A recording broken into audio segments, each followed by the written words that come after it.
Hello there. How you doing? Happy Saturday. Finally weekend. It's time to play guitar, and not only play guitar, but more specifically, we're gonna shred.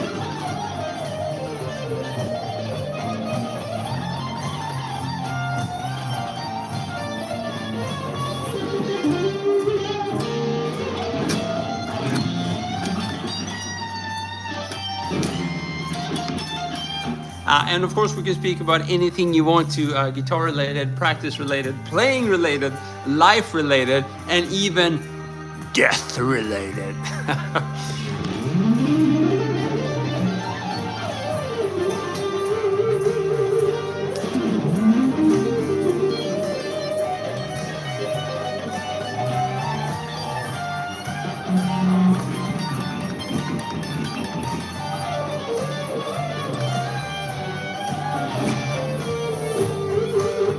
So I'm playing over a backing track, which you can find on this channel. It's on my backing tracks playlist, which is called Chris Backing Tracks. And this specific backing track is Ambient Cinematic Rock, backing track in G minor, 105 BPM. So exciting.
Fred, my man, what's up? How you doing? Happy weekend. Must be in the middle of the night for you.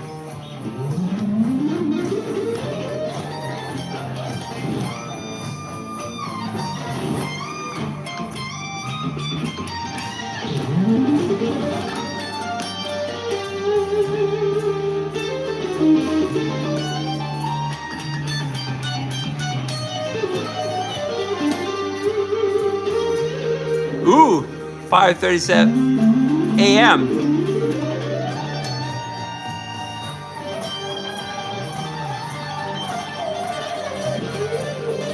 This will wake you up.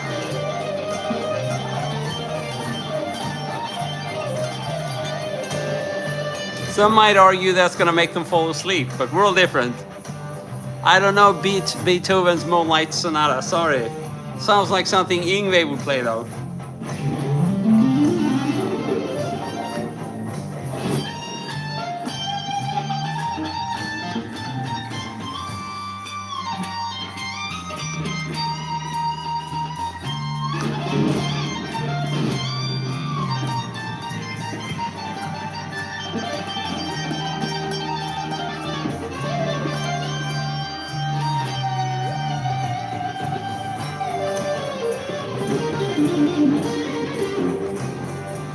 Request a song and play it. No, request shred and shred. That's the deal. Sorry, Irene. But I'm pretty crappy at songs. It's been decades since I tried to play songs, at least songs that weren't my own. So it'll be a shred session. That's good fun. Not only shred, we can do some bluesier stuff. Colin Murphy, are you from, that was from the Freelix website like 20 years ago. Is that you, man? Are you still alive?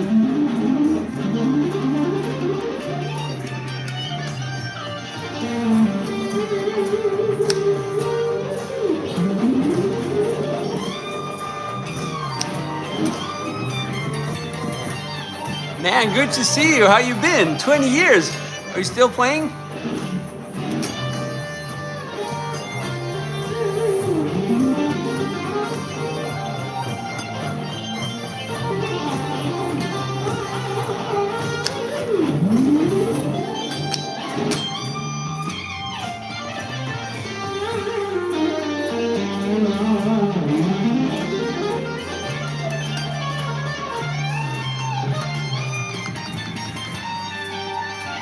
Paul Gilbert. Let's see. Do we know any Paul Gilbert? This is one of them, I think. Like, well, this is a classic Paul Gilbert, right? We can expand on that. So, like, so instead of just doing the. By the way, can you guys hear everything? Should I maybe lower the backing track a little bit?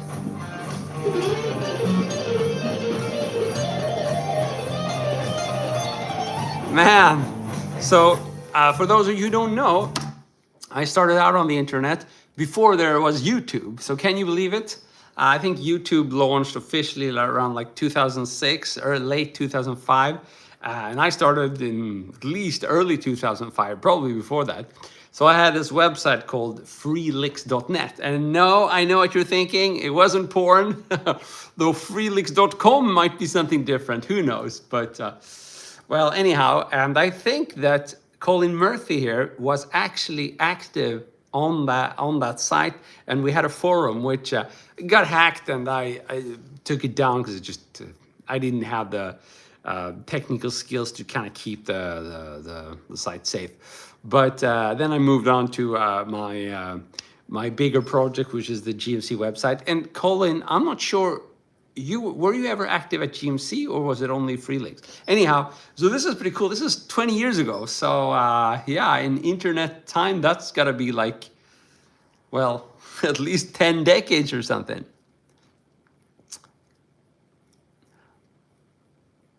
Beethoven. Tell me about him.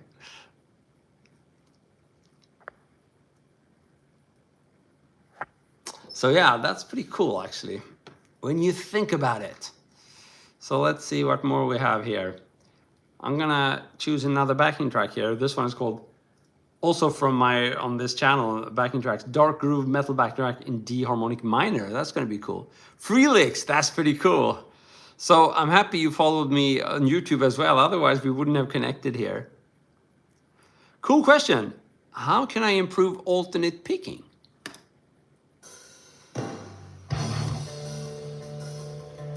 So I'm tuned down a half step. So I will be playing D sharp harmonic minor, but it doesn't really matter. If you're tuned normally, E standard, it's gonna be D harmonic minor.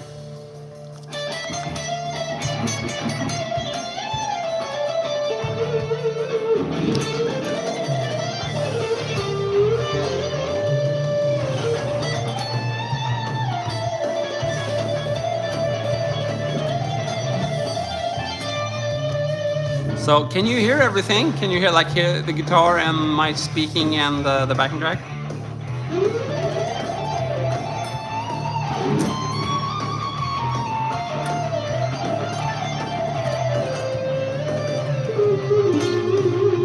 So picking, it's a huge topic, right? Small movement is a good start. So instead of doing, you know, that kind of movement, try to get it down to just a thumb joint movement if you can. So you barely see the picking movement. So that's when you can really do some cool stuff. So here, you're only gonna see a bigger picking movement whenever I'm doing string traverse. So if I'm playing on one string, it's gonna be a super small movement. And then if there's a movement to another string, it's gonna have to be a little bit bigger.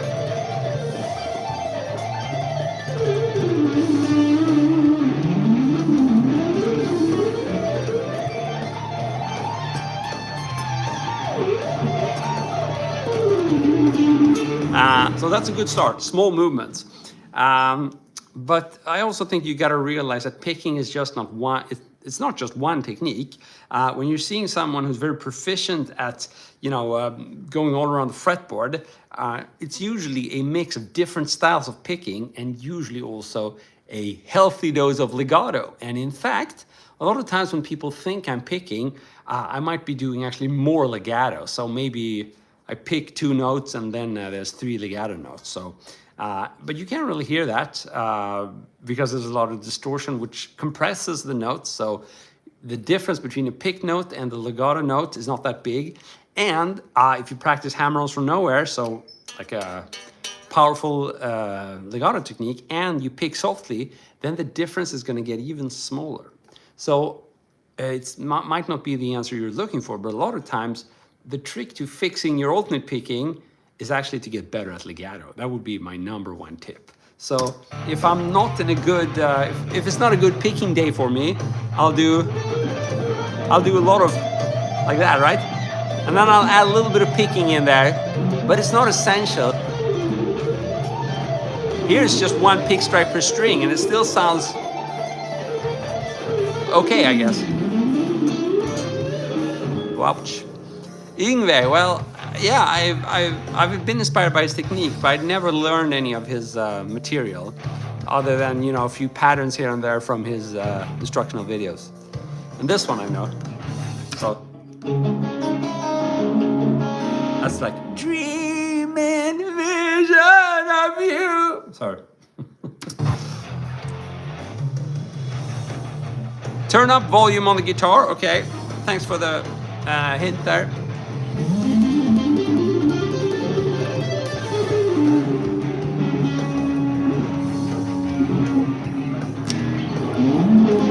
Oh, it's loud now. So let's do some hybrid picking. So now I want you to pay close attention to my pick and my fingers.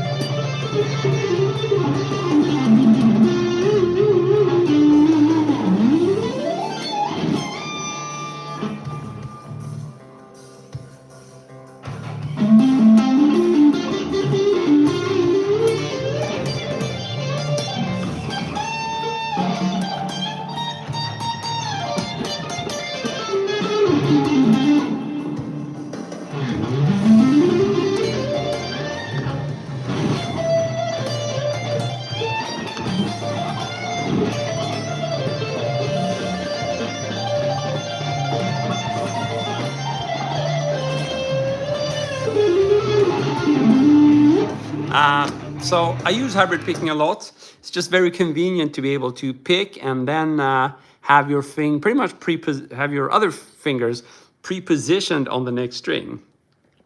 Not only is that good for avoiding hitting the wrong strings, if you've ever tried to play fast with just a pick, you're gonna know that it's very easy to hit the wrong string since the strings are so close to each other, right? But with hybrid picking, it's better.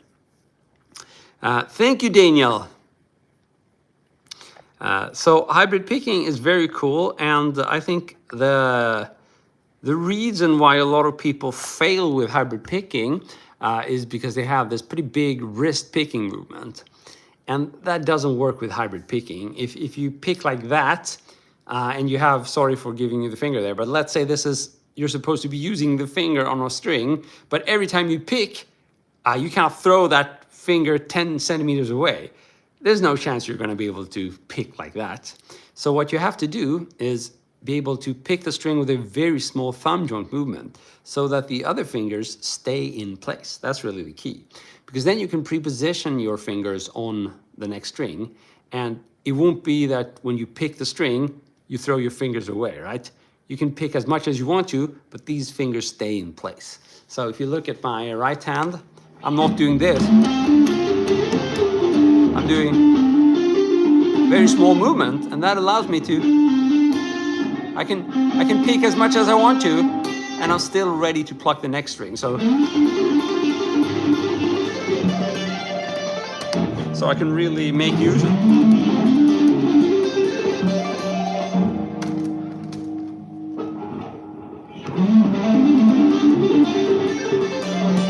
So again, if I were doing this, my finger would be flying away. It would be impossible to hybrid pick. So I think that's the main thing why people consider hybrid picking difficult.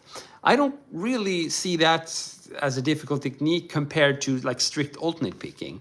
I think hybrid picking is, once you get that detail down, it's pretty straightforward, because a lot of people could just play their standard blues licks with just a finger, right? A lot of people could do this.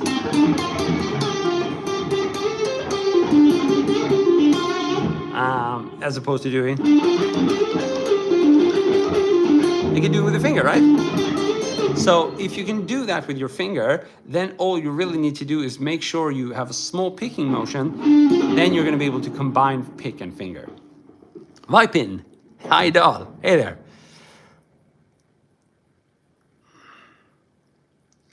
Scallop frets, no, it's not essential. It's cool. I think it can enhance any guitar, but it's not really needed, and it might not be recommended for a lot of cases. It's basically just a substitute for really high fret wire. So if you have good jumbo frets, there's usually no need, even though I think it would, even on that kind of guitar, it does improve the feel. But some people argue that, well, yeah, you can't put the wood back, and you're right in that. But if you maybe try it on like a cheap S-style or Strat copy, and if you like it, then you can do it on other guitars.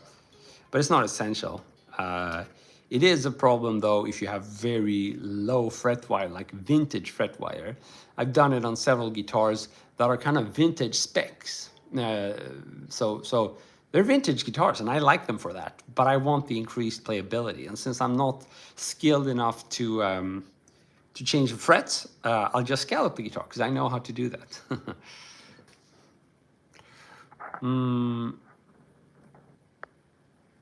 Okay, so we have a lot of requests about playing slowly, and I get it. I'm kind of shredding over everybody's head here. So let's do a little bit slower and see if we can extract some tips from that. First of all, hybrid picking or just using the fingers sound awesome at a slow tempo as well.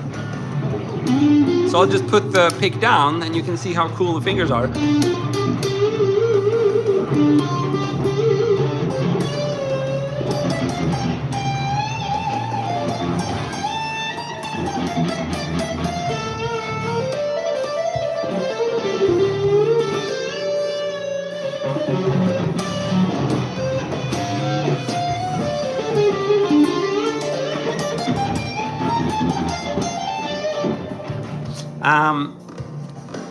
But yes, I do think I've got a lot of tips for improving your blues licks and slower licks.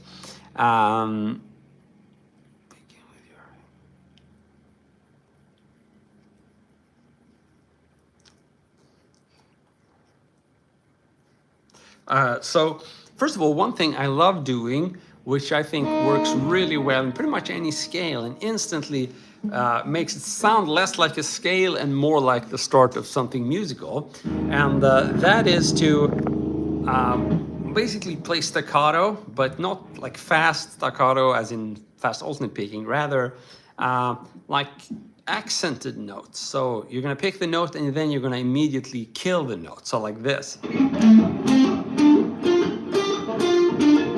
So even just playing like that sounds more interesting than... That's just your average pentatonic scale. But if you kill every note by putting the thumb down like that, so you pick a note and then you kill it. And when you get a little bit better at that, you can really make your phrases stick out. And just any scale you play, you can make it be heard more. So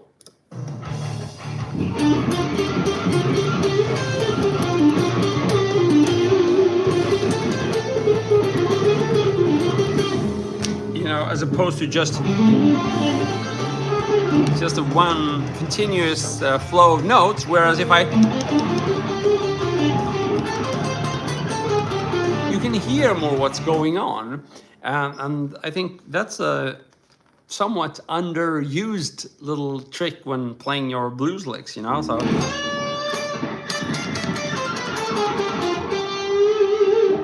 just any blues lick is gonna sound cooler.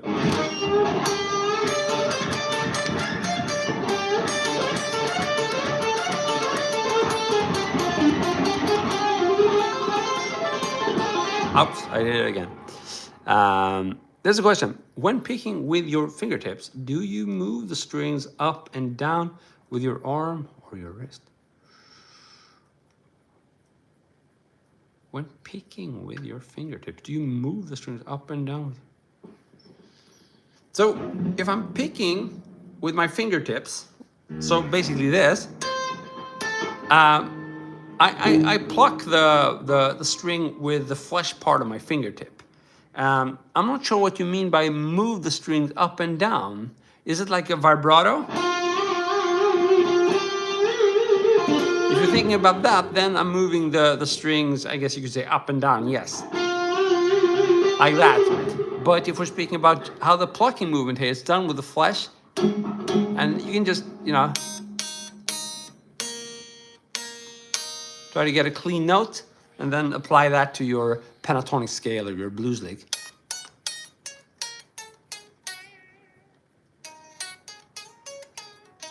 So yeah, sorry, it's been a while since I played any song, so I'm really crappy at that.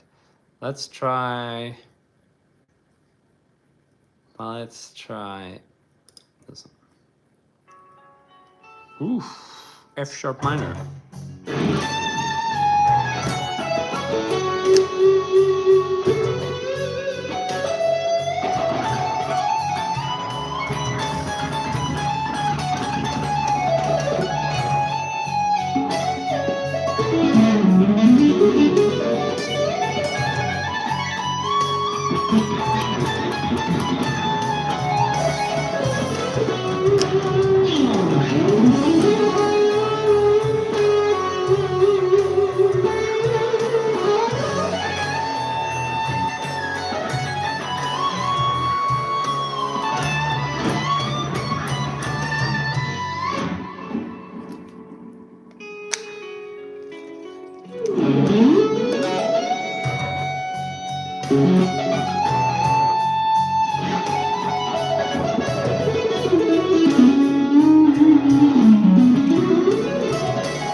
So if you mean if I'm hitting the strings when picking with my wrist or my arm, it's a little bit of both, but you should do more wrist than arm. But the arm needs to be involved when repositioning the wrist, right?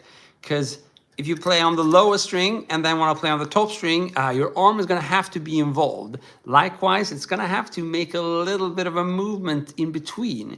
And it can also sometimes just add raw power. But it's a combination of wrist movement, thumb joint movement, wrist movement, and arm movement. So you should do more wrist and more thumb joint and less arm movements, but all of them need to be involved.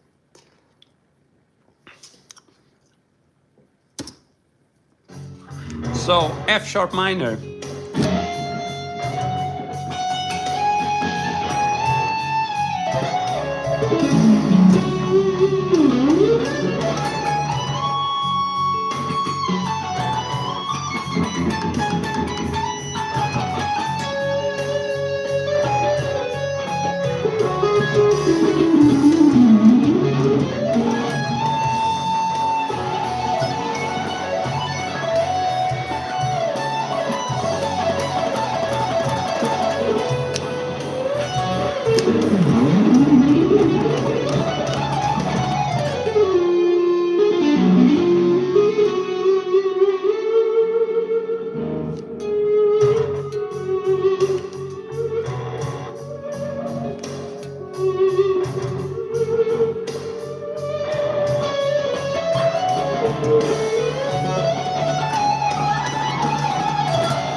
Cool question. So is legato my favorite technique? Well, you might be onto something there. I mean, it totally depends on what I want to do. But if it's about playing fluid lines, I would say that legato is more important than the picking part. Picking is cool for accenting and creating dynamics, but without the good legato flow, I don't think there's any flow in the whole thing. You really need that. Legato is kind of the glue that connects everything together.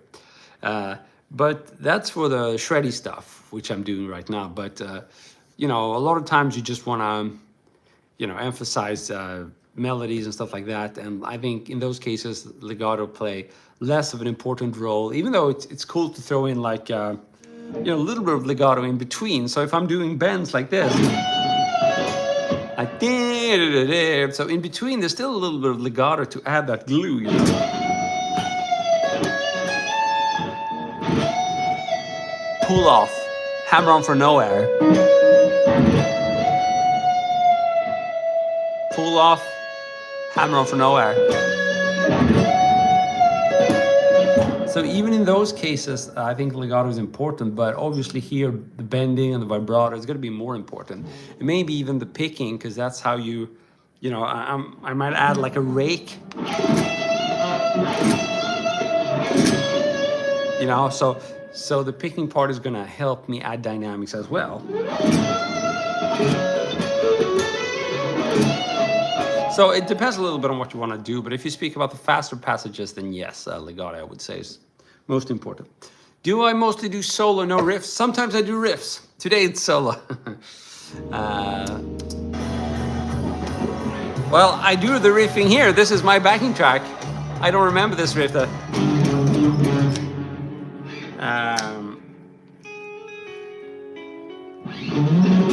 can try riff.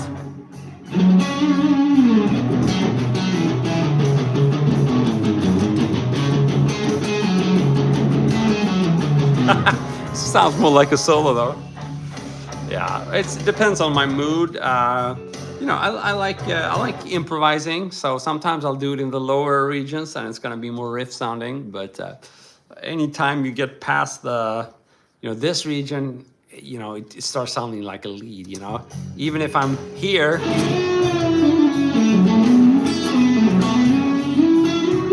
I mean, it's more, sounds like a solo, right?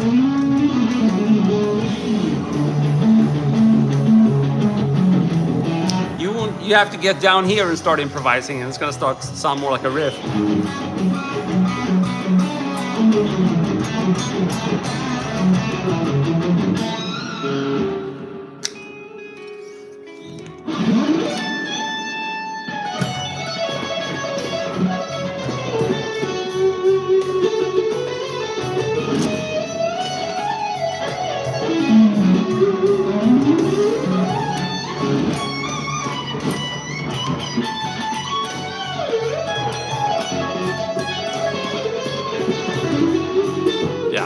So to answer your question, a lot of times I get the most kick out of just improvising, right? And I can't say it's strictly solo, but you know, when you're improvising on your own,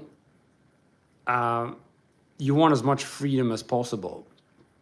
I like that at least. So freedom usually means you go all around the neck and you're gonna get away from the typical riffing area. But sometimes I just riff away for hours.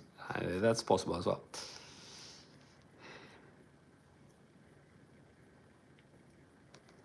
Don't stop me now. What track is that? I remember that. I have no idea though what the solo is.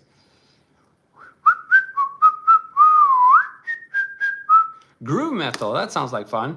We can do some more rhythmic stuff over this one.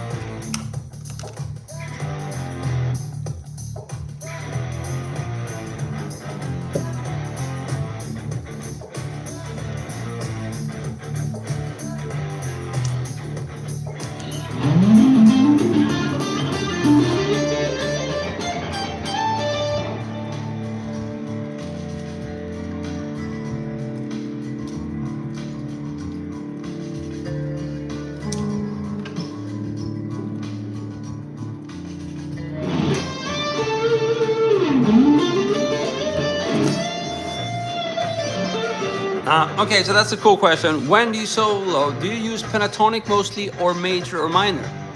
So here's the thing. Whenever I want to go for a rock melody, it'll usually be pentatonics, right? So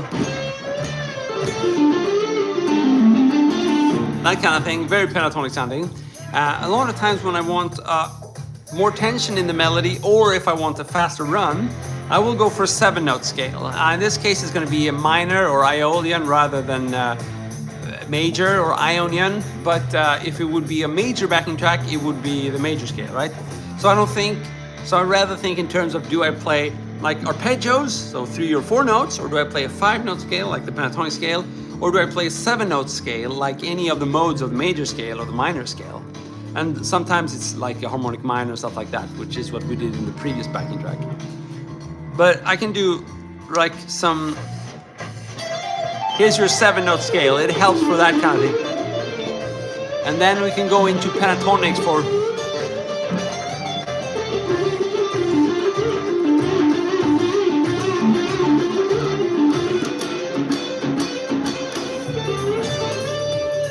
and sometimes pentatonic works for shredding, right? Like tune up string stuff. And but a lot of times it's the major or minor scale whenever I want to do the.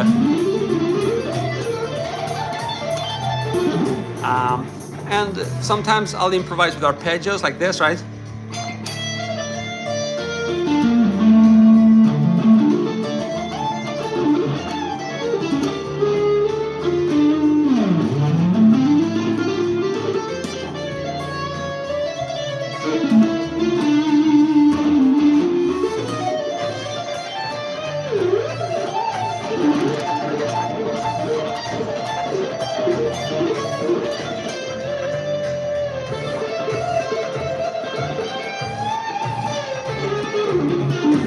A lot of tapping. I do pentatonics and major or minor, so pentatonic.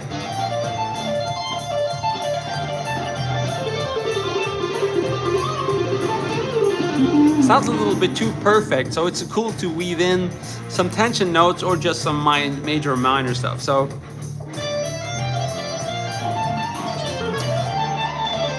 or just some straight, you know, you can really go wild.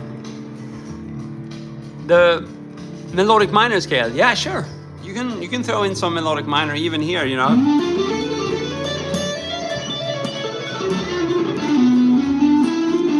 Sounds a little bit Dorian.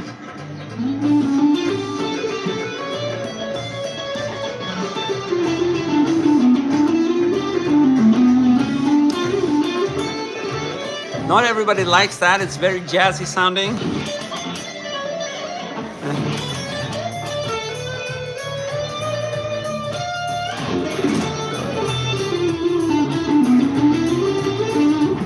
That's melodic minor, but a lot of people use a melodic minor to create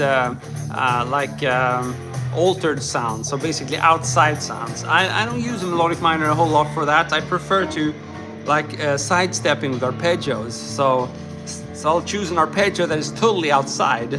So you can hear how bad this sounds. It sounds really bad. So if you can fit that in, it's gonna sound outside.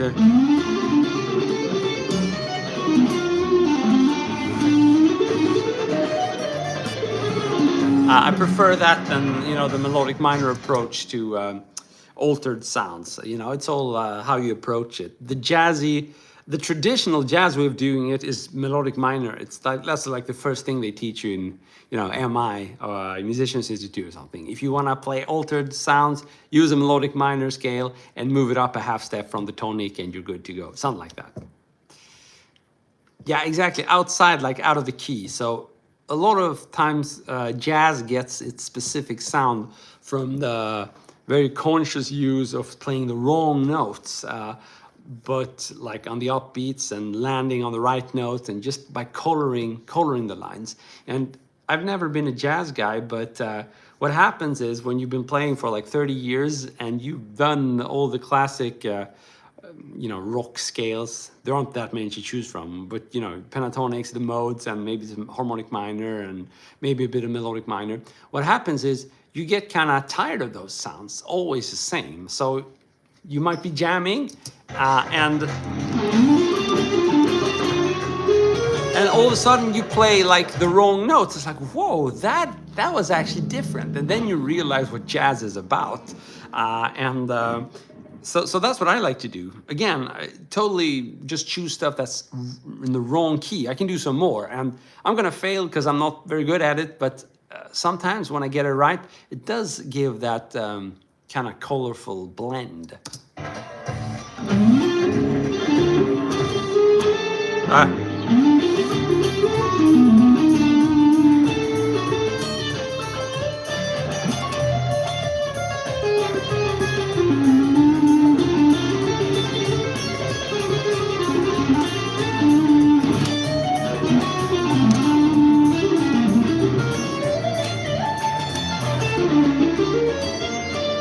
So I don't know if you can hear that, but there are a lot of notes in there that were wrong, but because I just briefly touched upon them and tried to always kind of land on a safe place. And when I say land, I mean let a note ring out or play it on the downbeat.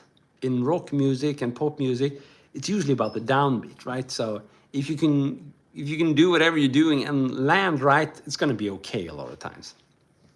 Duty, what's up? Boy Finish. Do you have a Floyd Rose? Not on this one. I do have a Floyd Rose. Actually, I removed the Floyd Rose special I had, but I have like an Ibanez Edge, and yeah, pretty much Floyd Rose. This is a super strat because these are noiseless stacked single coils. So this is pretty much a super strat, but I don't use the tremolo on it right now. Locrian sounds, yeah, sometimes. Not my favorite key, but or my favorite mode, but I think the Locrian gives you a lot of those outside notes that I did. The problem, I think, with if you use like a 7-note scale, Locrian has 7 notes, to play outside, you're in less control because some of those notes are going to be pretty okay. Like the Locrian has a minor third, doesn't sound very bad over a minor chord, it sounds perfect. And I think the Locrian has like the minor 7 as well. So I prefer to play either the right scale or the wrong scale. Locrian to me is a little bit in between. So I prefer to just pick out the bad notes from the Locrian. If I want to get the bad notes, so the bad sounds or the wrong sounds, then I'll just play an arpeggio, which catches that flat 5 or the minor 2nd, which the Locrian mode has. That's my preferred way of doing it. So I don't use it that much, though I'm well aware of what it is and what it does. Phrygian dominant at 80 BPM. Arcane, you forgot to say the beat subdivision. 80 BPM is very slow if you just play it like, you know, the... I think you were referring to probably something more of the lines like... I don't know.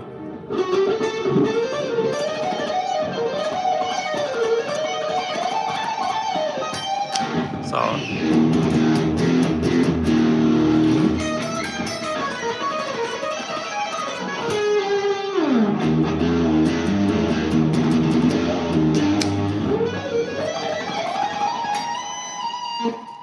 That's your Phrygian dominant.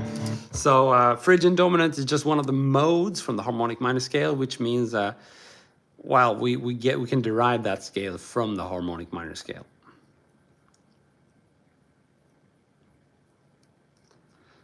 How do you know which mode to use? Okay, so here's the deal. That's the thing that has confused me a lot as well. But the first thing you gotta understand is there are truly no rules, okay?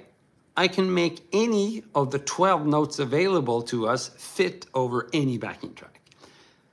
It's just how you accent them and how much color you want. So in theory, you can play any mode at any time, okay? But you're gonna notice if you play it, you know, like this,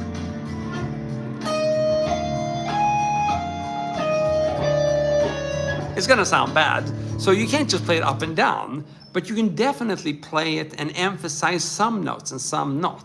So that's my first reply. You can play any of the 12 notes, including any of the modes in any context. It's going to be easier to fit in some, and in other contexts, it's going to be a little bit tricky, but you can still do it. So when I'm done with this answer, I'm going to show you just how I can easily fit in the 12 notes over this backing track. But the second part of the answer is sometimes you get songs where the chords are directly taken from a mode. Most pop songs are in minor or major keys, right? But several are also in like the Dorian key. So if you know that a song is in a Dorian key, then the Dorian scale is going to fit perfectly, right? So I guess I think there's some famous B.B. King example, but you know, if you go from A minor to D minor, then you're in a standard kind of key. But let's see, if we want it to be Dorian, we want the major 6 in here. So yeah, so if you go from A minor to D major, that's a Dorian. So here you wouldn't play the A minor scale, you would do Dorian. So and that's because the chords are taken directly from the A Dorian scale. So this is something, you know, you would learn over a period of a bunch of months, maybe with a private tutor or something. So I'm just giving you a brief overview.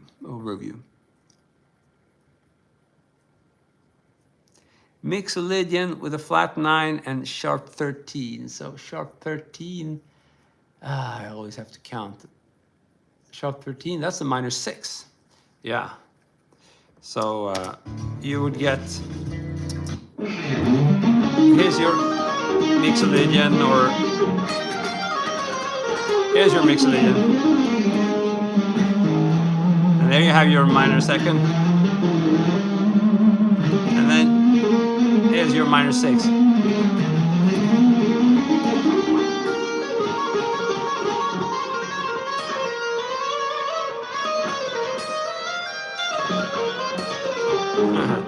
But okay, let's try adding all the 12 notes over any backing track. I'll just go for the one I have going. So we're in D minor now. I'm tuned to E flat.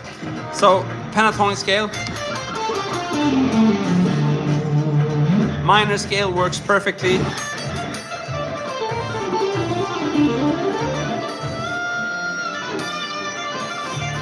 So we've taken 7 out of the 12 available notes. So we gotta add the remaining 5 notes now and see if that works. Let's add the minor 2nd.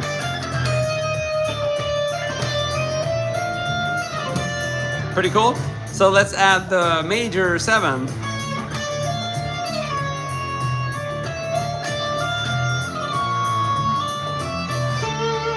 Let's add the flat 5. This one is easy, you know, the blues note. Okay, so we've done 3 notes now. We have done 10 notes. We only have 2 notes left. So that's the major 6. Oops, wrong key. Oh, this one is hard, so sounds pretty bad, right? But it works when I bend it up. We only have the major 3rd left, and we've done all 12.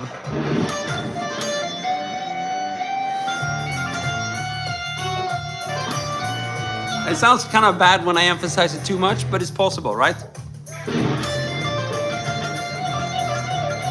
Okay, so those are all 12 notes. Don't believe me? Let's count them again. So I played the minor scale first. So in other words, I did, let's go from here. Root, 2nd, minor 3rd, 4th, 5th, minor 6, minor 7, back to the root. Okay, 7 notes. Then I added the minor 2nd. I did that kind of thing. So we have 8 notes. And then I added the major 7. That kind of thing.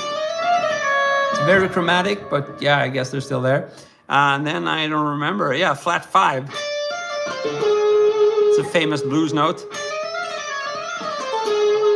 And then I did the major 6. And finally we did the major 3rd. So in context,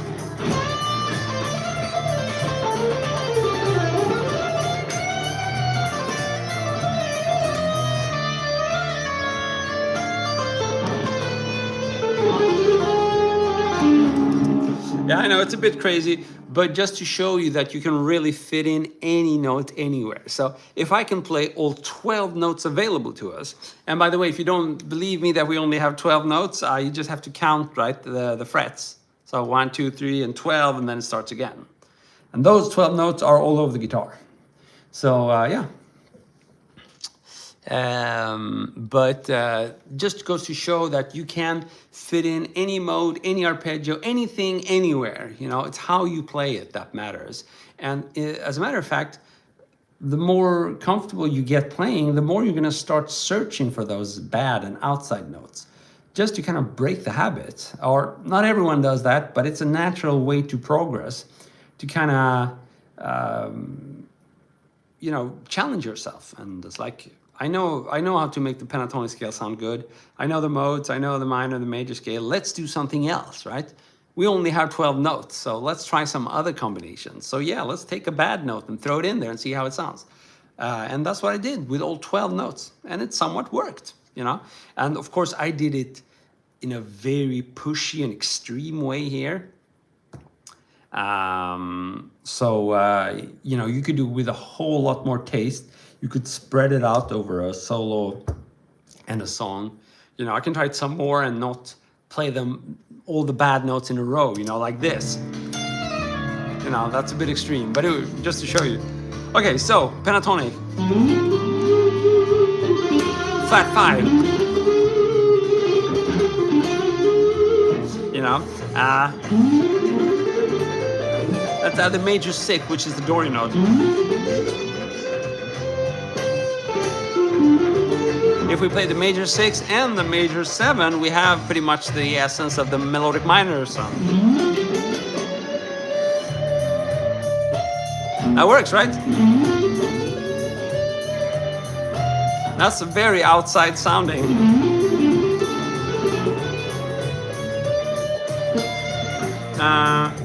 Yeah. The major 3rd isn't that bad, you know, it's the sound of country and blues.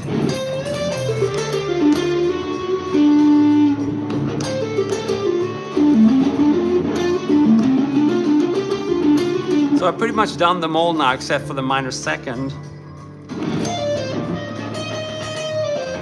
That's the sound of Phrygian, right? The Phrygian sound. There we have it.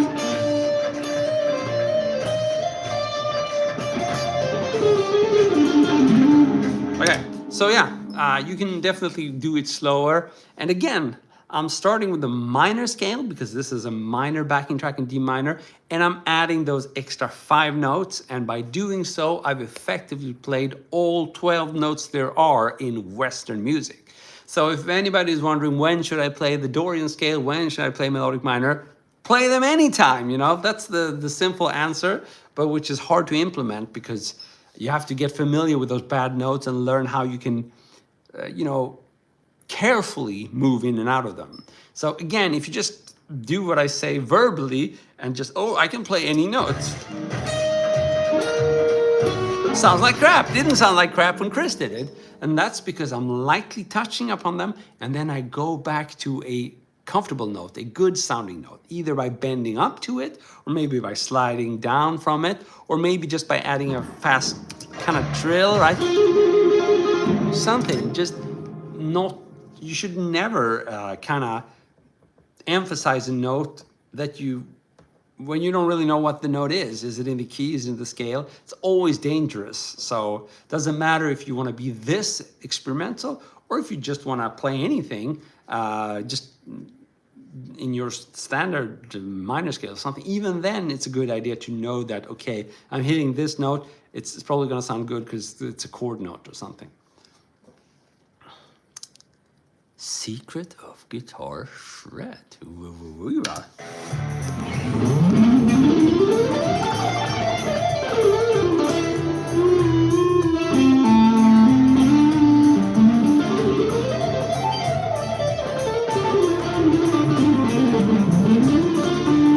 Yeah, so the hexatonic scale, that's just a pentatonic scale, usually with a minor 6. So it's just one note away from the minor scale. The minor scale is a pentatonic scale plus the second and the minor 6. And the hexatonic scale is usually just the pentatonic scale plus the minor 6 or plus the second. So it's just very, very close to the minor scale. But yeah, sounds cool. So instead of doing something like that, we could add like the second.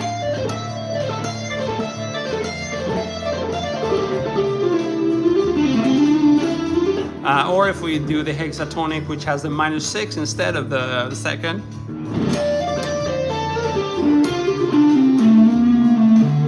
I probably prefer that one, but yeah.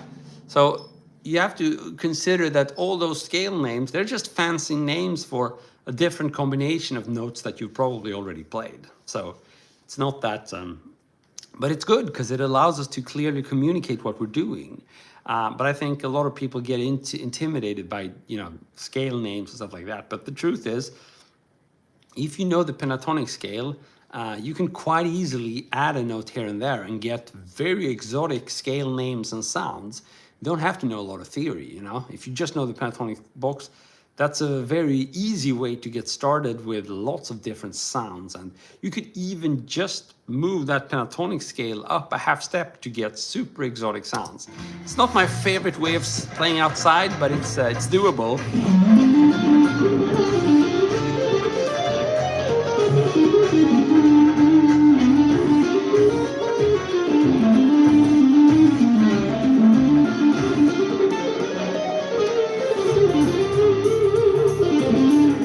So yeah, you really don't have to learn fancy scales to get started.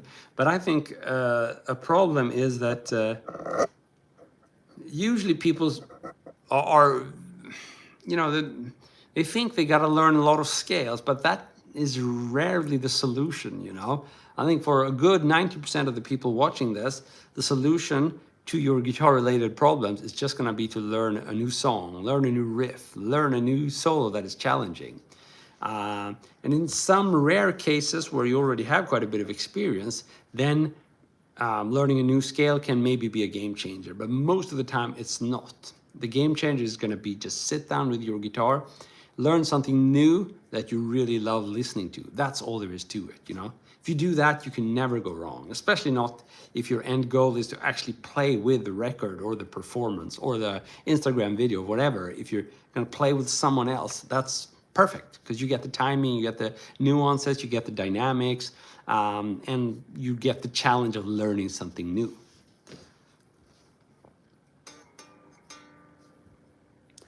Uh, 6mm picks. No. Here's a 2.5mm, 2.7. I don't think, so that would be twice the size. No, I've never tried such a pick. That would be fun.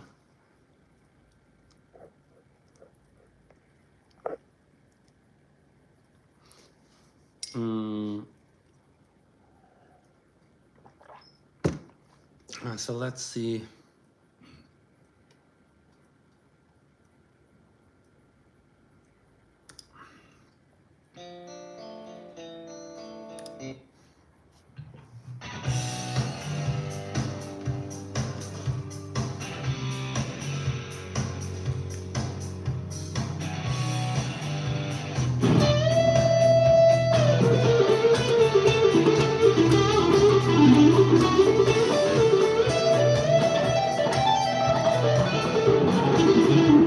My chicken picks. So I was sent these picks like 4 or 5 months ago, and they're pretty cool. So I've been using it since then. I know they're pretty expensive, so I'm really afraid of losing them. But they're pretty cool. I like them.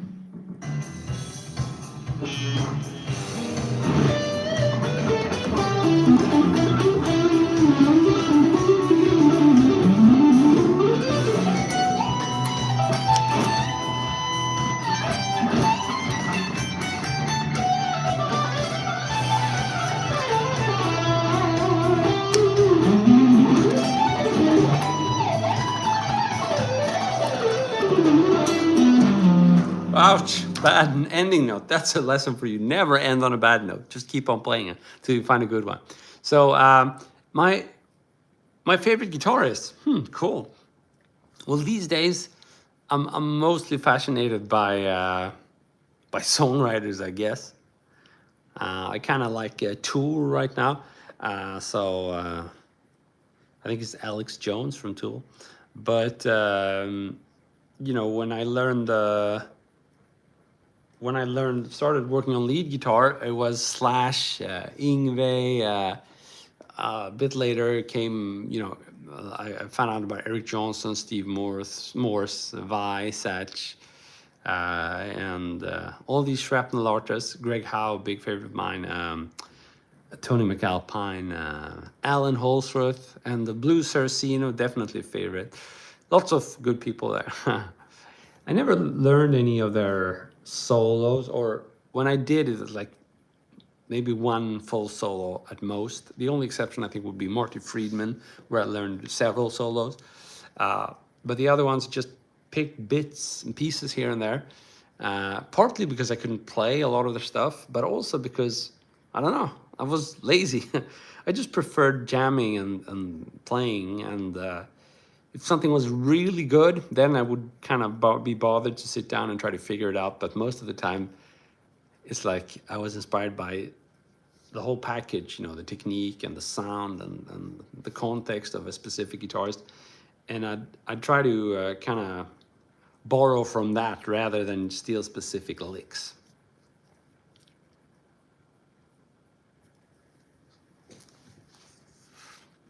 Cool, guys. So we've been going for almost an hour, and it's been a lot of fun. I just want to thank you for helping me venture into all these different topics. I think these live streams are absolutely superior when we can just choose any topic, and the pre-recorded stuff gets a little bit stiff, you know. This is much cooler when we can just take it anywhere we want during the chat.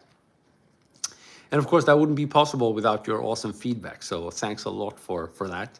And just thanks for following me here on the channel. It means the world. And, you know, this channel wouldn't be anything without you guys. So thanks a million for just being around and being awesome.